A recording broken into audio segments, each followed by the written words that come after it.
নমস্কাৰ বন্ধু বান্ধৱীসকল, আজি মই আপোনালোকৰ বাবে লৈ আহিছোঁ এটা ভাতকেৰেলা পাতৰ ৰেচিপি। মোৰ এই ৰেচিপিটোৰ বাবে প্ৰয়োজন হ'ব কেইখিলামান ভাতকেৰেলা পাত। এয়া ভাতকেৰেলাৰ পাত হয়, এইখন সৰু, এইখন ডাঙৰ।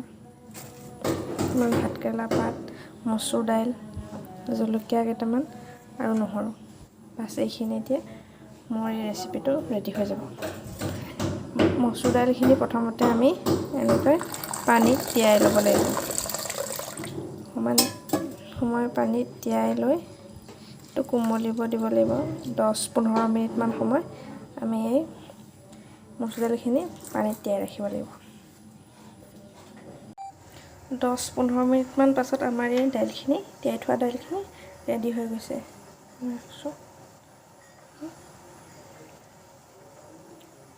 এইখিনি এতিয়া আমি ভালদৰে ধুই ল'ব লাগিব।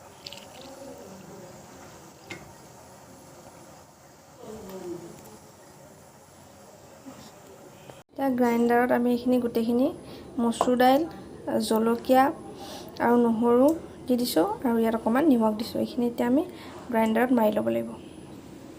মিক্সিত মাৰি লোৱাৰ পাছত আমাৰ এই দাইলখিনি এনেকুৱা হৈ গ'ল। এতিয়া এইখিনি আমি এই ভাতকেৰেলা পাতত লগাম ধুনীয়াকৈ। এতিয়া এইখিনি আমি ইয়াৰ পাতত লগাই দিম।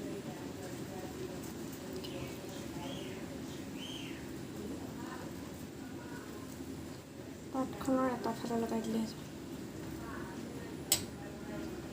এনেকৈ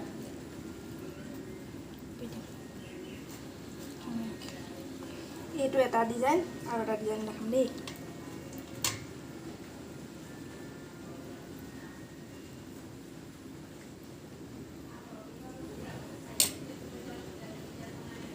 দিল শ্বেপ,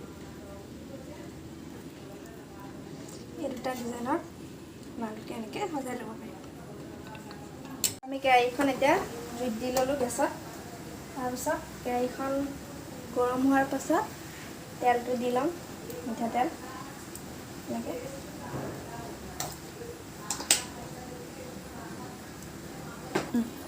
তেলখিনি এতিয়া গৰম হ'ল। তেল গৰম হোৱাৰ পাছত আমি গেছটো কমাই এই বস্তুখিনি দি ল'ম।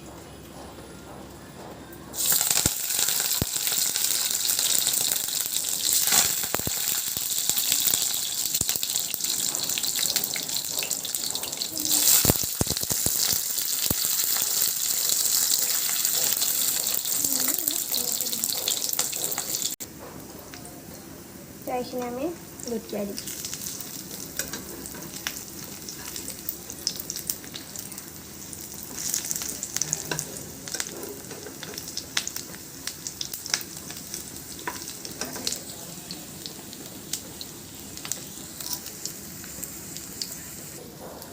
এইখিনি আমাৰ এতিয়া ধুনীয়াকৈ হৈ গ'ল। এতিয়া আঁতৰাই লওঁ।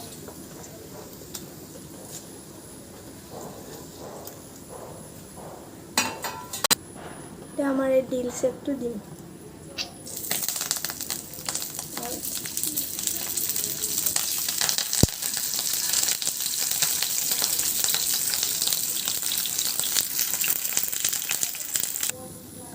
এইখিনি আমাৰ এতিয়া হৈ গ'ল।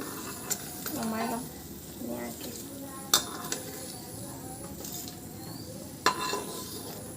এইটো এয়া মোৰ ভাতকেৰেলা পাতৰ স্পেচিয়েল ৰেচিপি তৈয়াৰ হৈ গ'ল।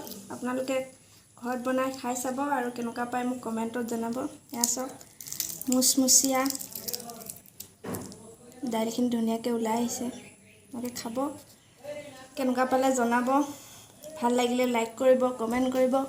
মোৰ চেনেলটো ছাবস্ক্ৰাইব কৰিব নাপাহৰিব। Bye bye.